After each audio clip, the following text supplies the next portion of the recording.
JP here. We all know that relationships are getting more difficult and women are not easy to understand.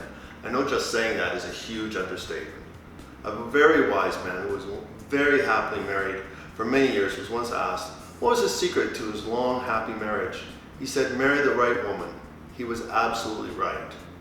Now, after much thought, I think I have the answer for every man who is thinking about this question. Should I stay or should I go? Or more to the point, should I propose marriage?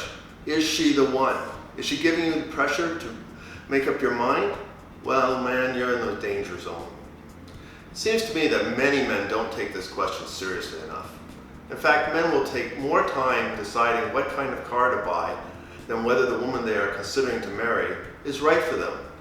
If you make a mistake buying a car, you can always sell it and the loss isn't that great. But pick the wrong woman, and it can cost you a fortune in stress, lawyers' fees, and support payments. Yet no one is addressing this problem. You know it's true, an ounce of prevention is worth a pound of cure. Now, I'm no psychologist or sociologist, but I have been observing the female gender for many years. And just a while back, it finally came to me, a realization about the nature of women that I want to share with you. As you can guess, I've been giving this situation a lot of thought. See, I went through a divorce, started to think how I, a pretty rational, careful person, could have made such a big mistake. I thought back to why I married in the first place, how things changed, the price I paid for my mistakes. And I'm not the only one. This issue is having a direct effect on men's willingness to get married. Yet, as I said, I don't see anyone addressing this. We all know of people who've been in a bad marriage or got divorced, and the problems that arose from that. The price that society pays in family breakdown is huge. And guess what? Who is always blamed? Well, we guys are. And of course, a lot of men resent that they are told by society that they are the ones to blame. The truth is, though, that we are the ones to blame, but not for the reasons generally given. The reason we are to blame is that we ask her to marry us. Therefore, it is our decision. And if we make a bad decision, we can't blame anyone except ourselves. Fundamentally, the problem is that over the past 40 years or so, is that women have changed, but men haven't. The rise of feminism has led to men being confused and unsure about the relationships with women. Men may not be that interested in this topic, but I can tell you women that I've talked to about this are very interested. Women think about relationships all the time.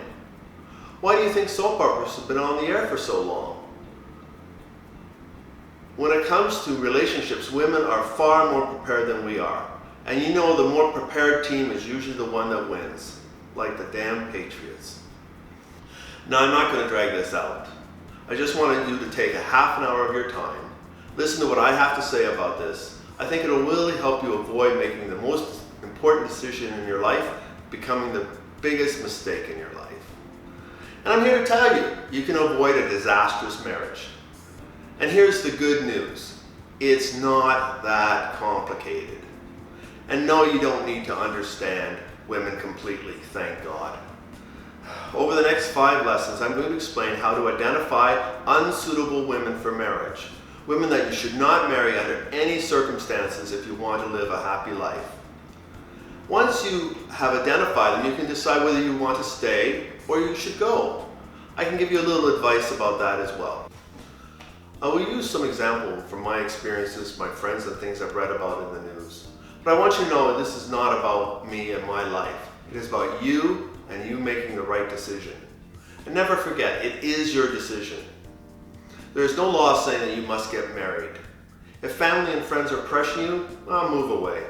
I met a man who came from a culture which insisted that a man must marry at 25, so he got married. We were at a bar and he was constantly checking out the girls at the bar. He said because he was forced to marry, he didn't feel he was obliged to be faithful. I thought that was disgraceful on many levels. No one should force you to marry if you don't want to.